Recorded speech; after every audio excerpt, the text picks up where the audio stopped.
In the early 60s, there was a lot of scandal among quiz programs.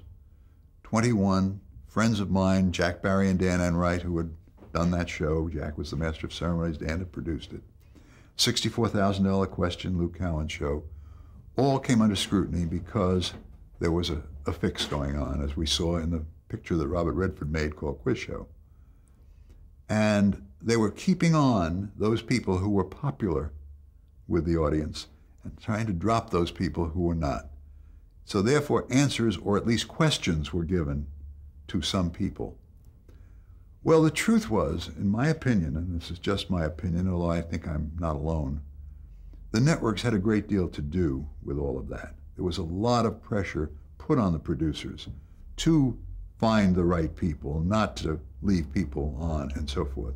So while I'm sure the producers did the act, I think there was an awful lot behind it pushed on them by the networks.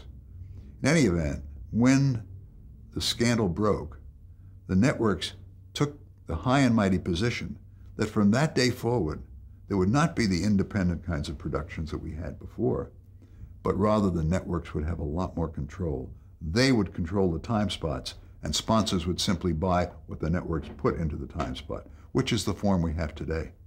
But that happened in the early 60s.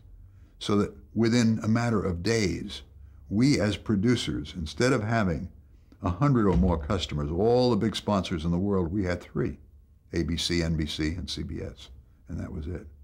And an awful lot of control went out of producers' hands into network hands. And that's why things like the Darren McGavin riverboat thing would happen, and Double Indemnity with Edward G. Robinson.